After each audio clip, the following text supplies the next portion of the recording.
¿Alguna vez has pensado que tienes todo el tiempo del mundo? ¿Crees que tus padres, hermanos, amigos o pareja van a estar para siempre? Aparentemente todo en tu vida transcurre en automático hasta que un día suena el teléfono y todo cambia. Hoy vamos a hablar del miedo silencioso que todos tenemos sobre hablar de posibles pérdidas. Y muy pocos, pero muy pocos de nosotros se atreve a hablar abiertamente. Nuestro invitado del día de hoy no solamente perdió a una persona, perdió a 3 de sus seres queridos.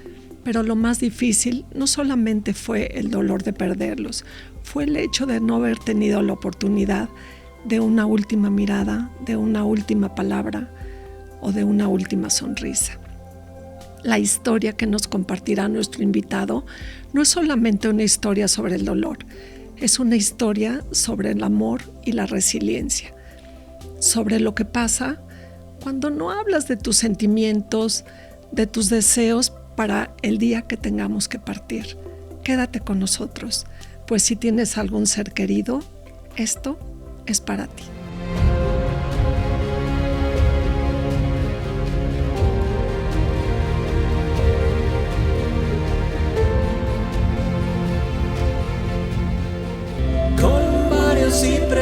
Tranquilidad para usted y para sus hijos. En esta ocasión tenemos a un invitado de lujo, a un invitado al que yo quiero mucho porque es mi amigo hace muchos años y en esta ocasión nos está acompañando. Hola Gabriel, ¿cómo estás? Qué gusto de estar aquí. ¿Cómo estás? Un saludo a toda tu audiencia. De verdad me siento muy afortunado de poder estar con todos ustedes en este primer capítulo de tu podcast que yo creo que va a ser de gran éxito y de gran ayuda para muchas personas. Así es, porque muchas veces escuchar las experiencias de otras personas nos ayudan a reflexionar y a entender cosas que de pronto no entendemos.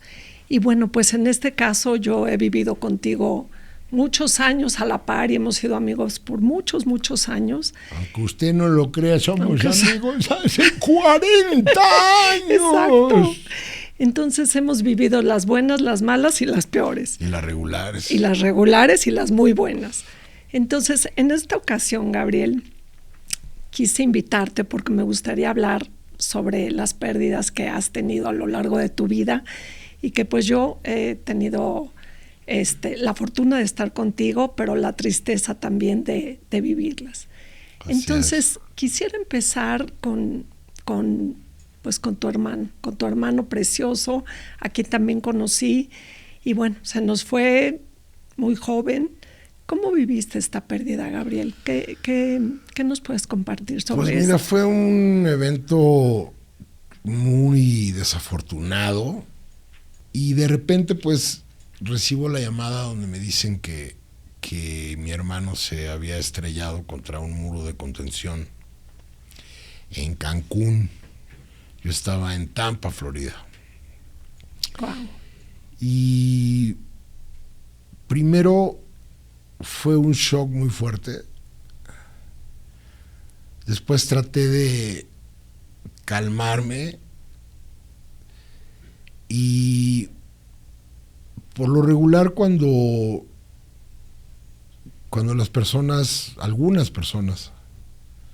sufrimos pérdidas. Es un shock. Entras en un periodo de shock. Habemos personas que cuando nos ocurre algún evento, sea positivo, sea negativo, tu reacción es de shock. Sí, por supuesto. Tu reacción es de negación también. O de negación, ¿no? O de anestesiar ese dolor, o de imaginar que puedes superarlo tú solo muy rápidamente, y no es así, es un proceso. Por supuesto, es un proceso. Cada quien lleva su duelo a su manera. Yo vengo de una familia que pues nos dedicamos siempre al entretenimiento, y las personas que nos dedicamos profesionalmente al entretenimiento no sabemos de de penas, no sabemos de dolores, aparentemente. No saben porque no tienen el tiempo Porque no tenemos el tiempo. Para detenerse y vivir su duelo. O sea, mi hermano se murió un viernes y yo el lunes estaba dando mi show de televisión, ¿no? Vine a México a enterrarlo y me regresé y el lunes estaba al aire en la tele. ¿Y cómo viviste eso, Gabriel? ¿Cómo pudiste superar eso, respirar y decir no hay de otra, para adelante? Pues con los pantalones bien amarrados y sobre todo diciendo, yo soy una persona que trato de ser como se dice en inglés, yo soy un resolver. O sea, yo soy una persona que está resuelve, acostumbrada a resolver. Entonces, ok, ya pasó el evento, me dolió, lloré en ese momento, ya sabes, me tomé unos tequilas, varios, me empecé a buscar fotos y cosas y me empecé a lacerar ¿Y cuál fue esta reacción? ¿Fue la negación, el tratar de meterlo debajo de un tapete y olvidarlo, o enfrentarlo y ahora sí que como dicen... Enfrentarlo y pues a la mañana siguiente me levanté y agarré el avión y me fui a México y llegué y vi a mi mamá que acababa de perder a su hijo. Wow, sí. Y cuando yo llegué a mi casa a ver a mi mamá se estaba arreglando porque se iba al teatro a dar sus 2 funciones. Como te digo, yo le dije, pero ¿por qué vas a dar tus 2 funciones? Si tú eres la dueña del teatro, ¿por qué no cancelas y disfrutas tu pena y tu dolor y vas a velar a tu hijo?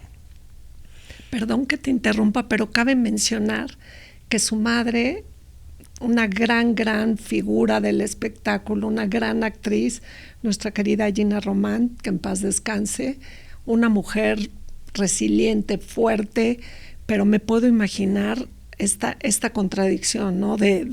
Sí, esta ambivalencia. Yo llegué y me acuerdo que ella tenía en el baño de su recámara, pues, como buena actriz, tenía un tocador enorme lleno de focos y la vi que le estaban arreglando, ella se estaba maquillando y le estaban peinando para irse a dar su función.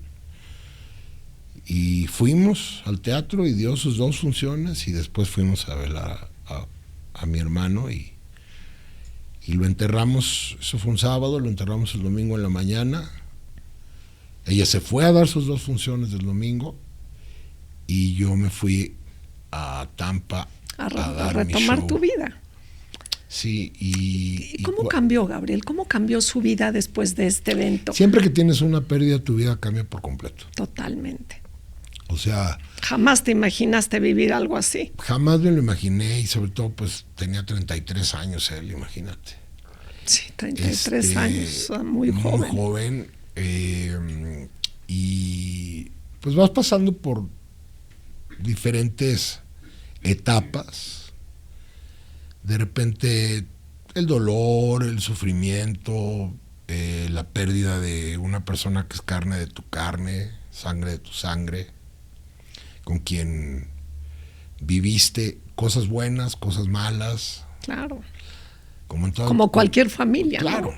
¿No? Como cualquier familia, pero jamás te imaginas, o sea, Exacto. Nosotros tenemos la idea de esta idea de la muerte tiene que ser cuando uno envejece, porque es la ley de la vida, pero de pronto la vida nos juega chueco y se lleva a estos seres queridos jóvenes cuando están todavía despuntando en su vida.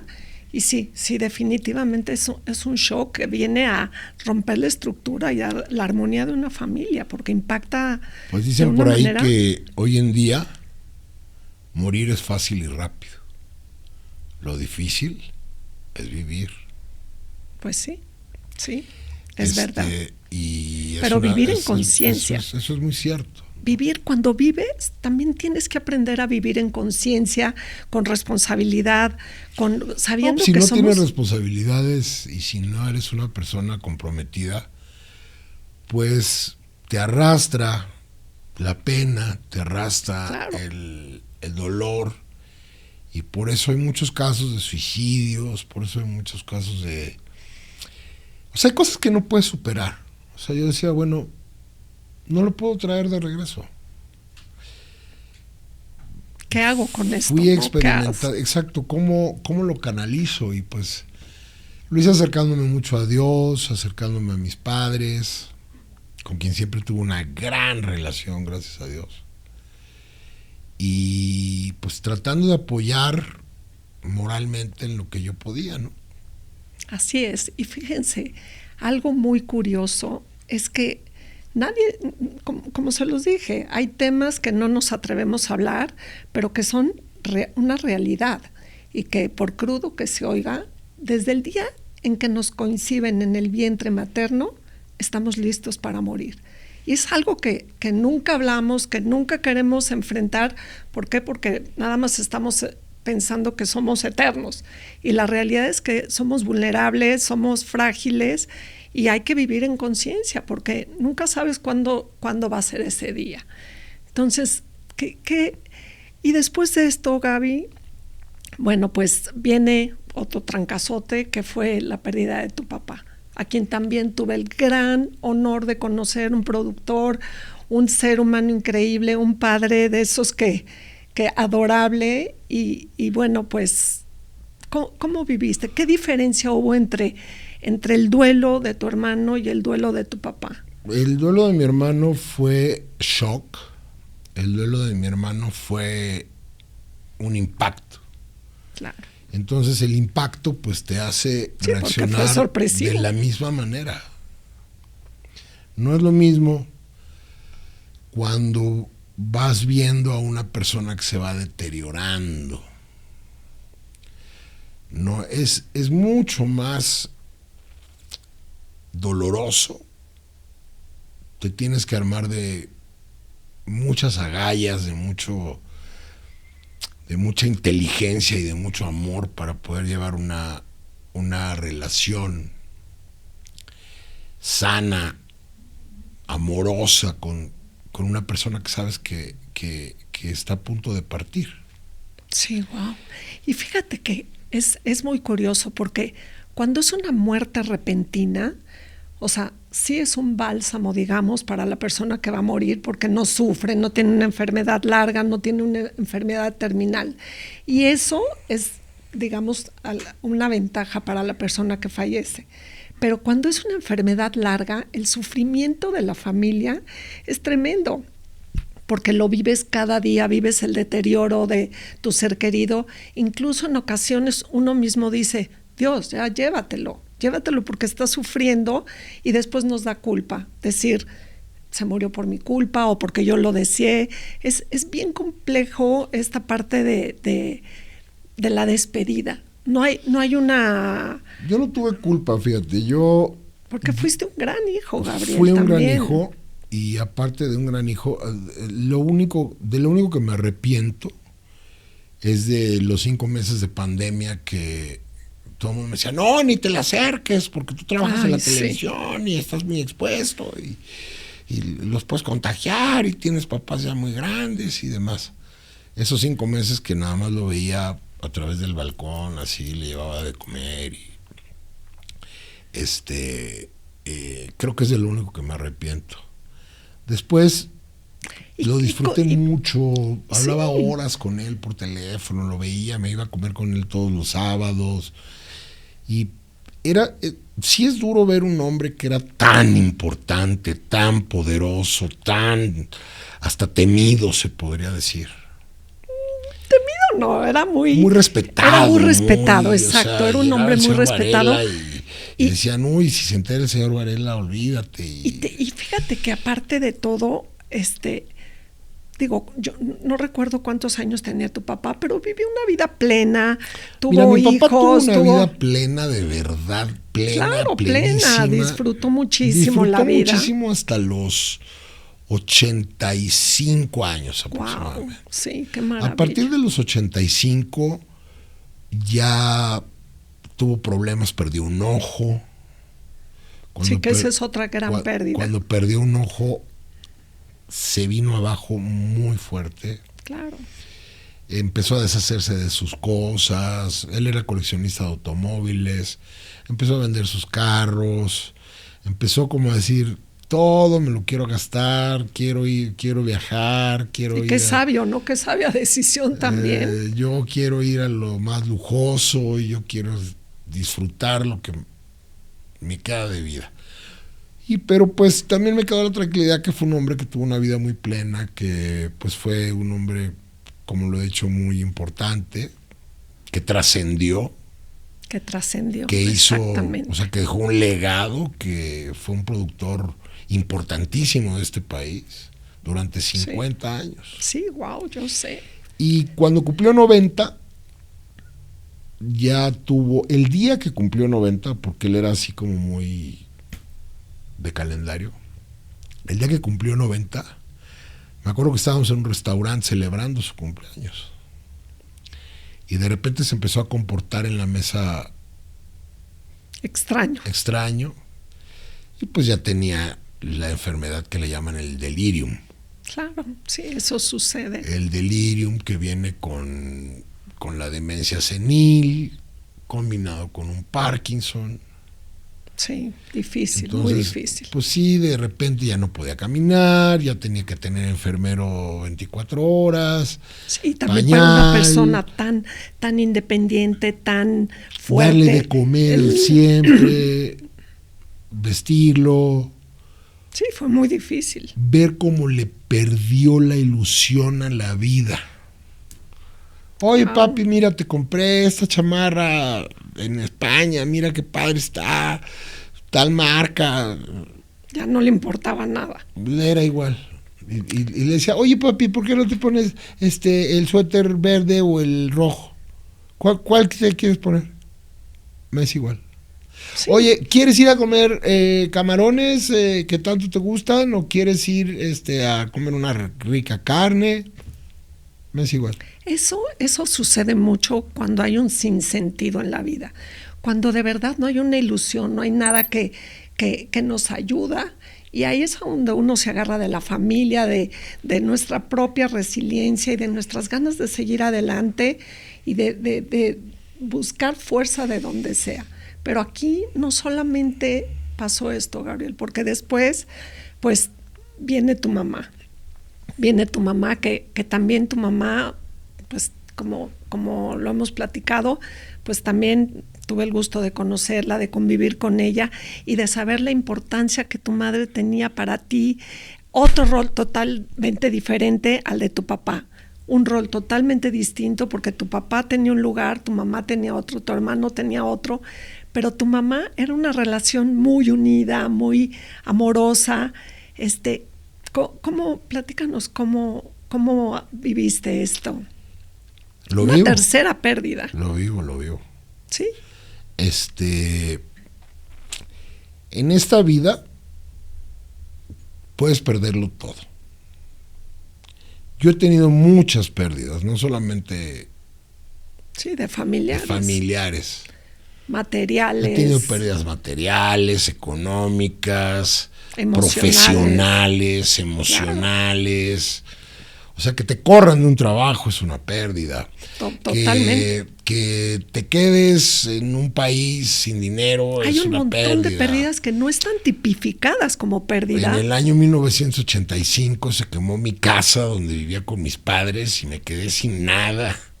Sí. A los 18 años, que es cuando estás queriendo presumir y queriendo... Pues yo me quedé sin nada y renací y me di cuenta pues de todas las pérdidas que he tenido a lo largo de mi vida, ¿no? ¿Cómo lo has manejado? ¿Cómo has manejado todo esto, Gabriel? Lo he manejado. Porque es mucho dolor. Enfrentando el dolor, enfrentando el toro por los cuernos.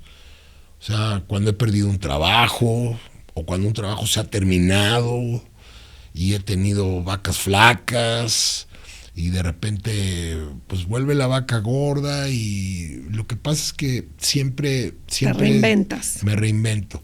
Eso se llama resiliencia. Y yo siempre he dicho. Pero eso sí te digo una cosa. Tú puedes perderlo todo en la vida. Pero el día que pierdes a tu madre, híjole, ahí sí es, yo creo que la pérdida más terrible que puede existir. Creo que hay dos: el perder a tu madre y que una madre pierda a su hijo. Sí, definitivamente. O sea, eso es algo, fíjate qué curioso. Si tú pierdes una madre, eres huérfano. Pero si una madre pierde un hijo, no hay un calificativo, no existe una Mira, palabra. yo recuerdo que la mirada de mis padres cambió para siempre Claro, después de que perdieron a su hijo. totalmente. Y mi vida, dicen que hasta mi voz cambió cuando perdí a mi mamá. O sea, porque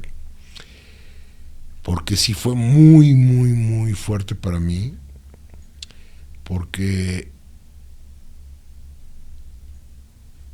sentí un vacío muy, muy grande. Siento un vacío muy grande. Y están en diferente compartimiento, aunque el alma y el corazón están en el mismo lugar, siempre este compartimiento de la madre está en un lugar totalmente diferente. Sí, la madre es, o sea, la pérdida de la madre yo creo Sí. que es la pérdida que más te marca. Pues mira, sí, para algunas personas, para otras, bueno, cualquier pérdida es significativa. Pero sí, efectivamente, perder una madre es un vínculo muy fuerte, es un vínculo de mucho amor, de mucha contención. Dime una cosa, Gabriel, cuando vienen estas pérdidas, nunca te preparas, aunque tu papá tenga 80 años, tu mamá, aunque nunca realmente estás del todo preparado para perder nunca. a alguien? ¿Qué decidieron hacer? ¿Cremación? Pues fíjate que fue muy fuerte porque mi papá murió en plena pandemia. Claro, sí es cierto. Mi papá murió el 8 de agosto del 2020 a los 94 años. Wow. Entonces, y ¿Cómo gracias tomas a una Dios, decisión así, no? tuvo la muerte de los justos. Dormido. Todavía el domingo anterior a su fallecimiento lo llevé a comer y estuve con él todo el día. Todavía me acuerdo que le dije, dame un abracito. Y ya lo levantaban y me abrazaba. Y bueno, papi, te veo la semana que viene. Era una época que también tenía yo muchísimo trabajo. Sí, nunca te imaginabas que era el último abrazo. Es Exacto. lo que hablamos en la introducción. Exacto. Cuando sabes que no Y hay de un repente, último abrazo. pues le hablo el lunes y oye, mi papá está dormido. Déjalo que duerma. Mejor, qué bueno. 2 de la tarde. Oye, mi papá está dormido, sigue dormido. Pues qué raro, pero bueno, pues déjalo que duerma. 6 de la tarde. Sí, no, ya no era normal, por supuesto. Sigue dormido, pero respira. Sí respira. Ronca, habla. Pero no se despierta. Fui a verlo. Papi, despiértate. ¡Ey! Ya, órale, arriba, Varelita, como él me decía. Arriba, Varelita, ¿cómo vas? Que tenemos que irnos al teatro, papi. Vámonos. Y nunca se despertó. ¿Y qué sentiste? ¿Cuál fue tu reacción? Todavía un sábado, porque esto fue de domingo, estuvo toda la semana dormido. Wow. Toda la semana dormido. Y pues lo alimentábamos intravenoso y además muy desgastante. ¿Y en la pandemia cómo manejaron esta decisión de...? Pues porque no había muchas opciones. No, es que no había opciones. No había opciones. O sea, yo me acuerdo que yo llegué a mi casa un sábado, después de llevar a comer a mi mamá, y me hablaron y me dijeron, ya descansó su papá. Y fui a verlo, lo abracé todavía ya muerto. Es una sensación horrible. Horrible, porque aunque lo sabes, pero nunca además, sabes o tu sea, reacción. ya abrazar un cadáver es muy distinto a abrazar a una persona. Sí, totalmente, me imagino. Entonces, y de repente, pum, pum, le pusieron los algodones, llegó la bolsa de Galloso, pum, pum, pum, a la carroza, vamos a Galloso. Llegué a Galloso, no se puede hacer velorio, no hay acceso a nadie, plena pandemia. Y mi papá, que era una figura del espectáculo. O sea, que hubiera tenido un velorio multitudinario. Sí, y ahí decidieron la cremación. Pero de ahí decidimos, no, pues primero que nada no le voy a hacer un velorio. No, en plena pandemia, cuando era un caos. Pero ustedes tenían antes pensado, habían pensado en esto. Siempre lo hablamos. ¿Y por qué decidieron una opción y no la otra? No, porque siempre hablamos de la cremación, nunca fuimos partidarios en nuestra familia del entierro con ataúd y todo esto, ¿no? ¿Y habían pensado en alguna opción de prever, de decir, oye, vamos a sí, teníamos, o sea, tener previsión? En el momento en que ya lo vimos muy malito y estuvo tanto tiempo en el hospital y luego ya se le iba el avión y todo, pues obviamente nos prevenimos con una cripta, nos prevenimos con toda la... Sí, con un nicho. Los trámites que tienes que hacer para la cremación y todo esto, ¿no? O sea, es un tema difícil, pero... No, muy, muy difícil. Pero pues claro, lo tienes que vivir y pues nada, lo fui, lo llevé y con todo el dolor de mi corazón,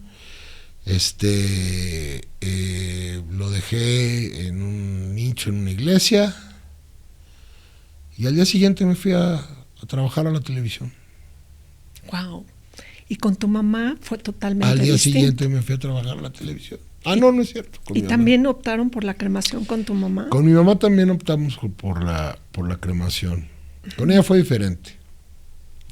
Con ella estaba ella ya una última semana en terapia intensiva. Sí, lo recuerdo. Ella tenía problemas de deglución.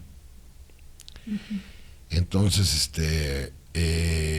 ya en el momento del final, yo me acuerdo, yo me despedí de ella realmente como 3 días antes de que muriera, que me quedé solo con ella en urgencias, casi toda la noche.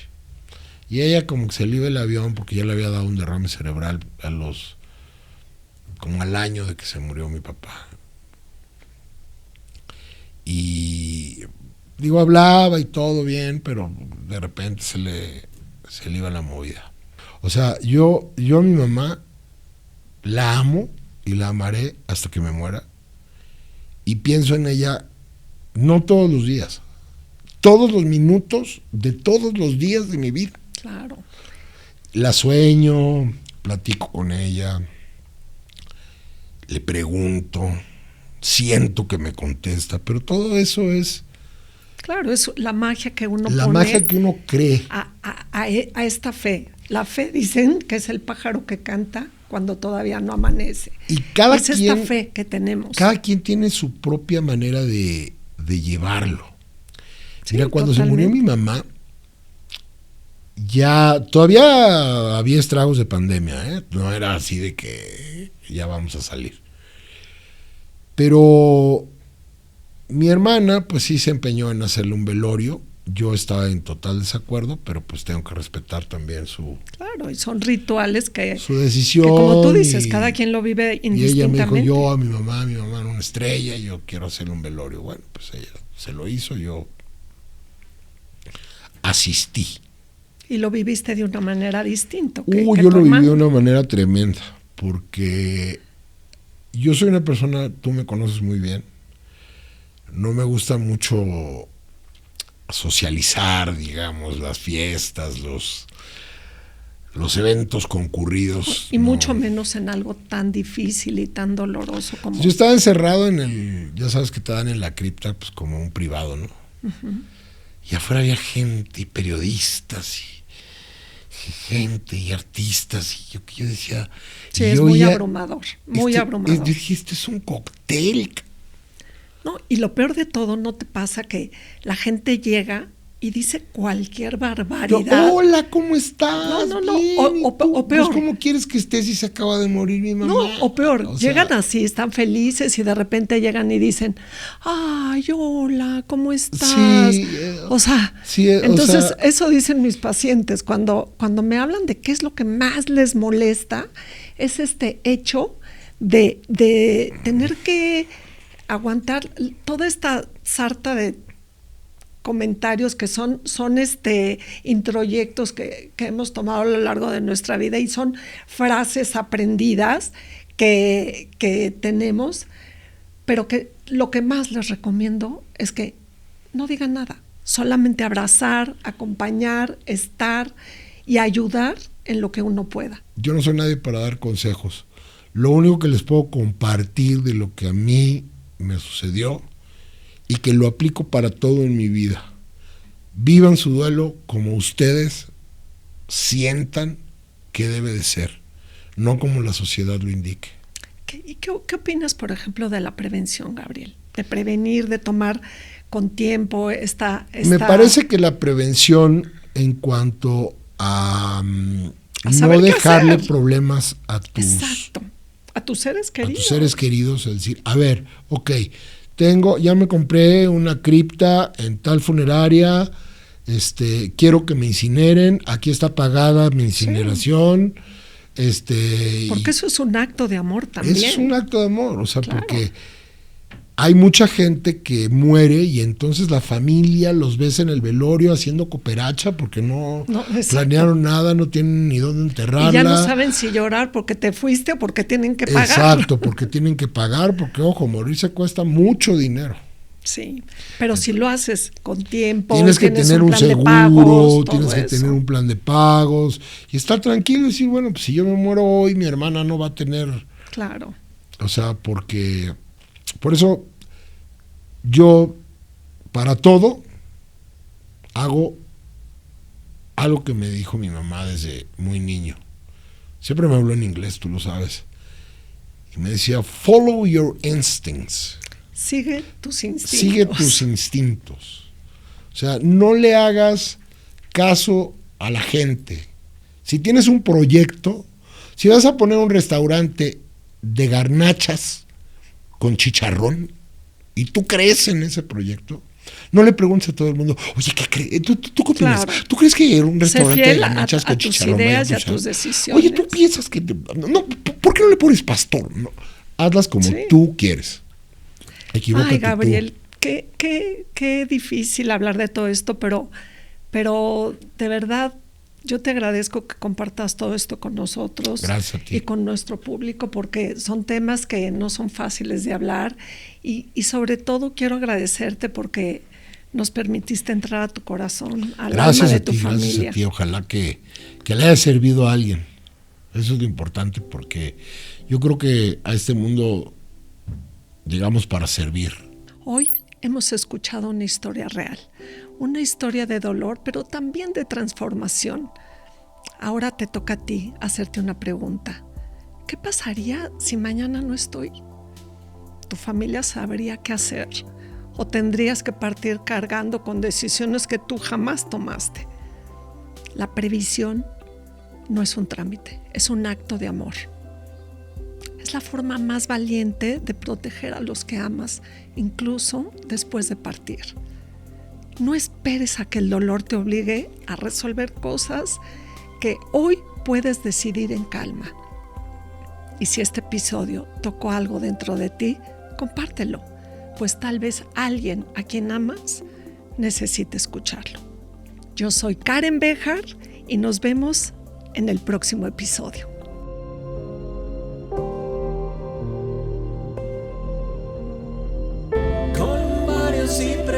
Tranquilidad para usted y para sus hijos.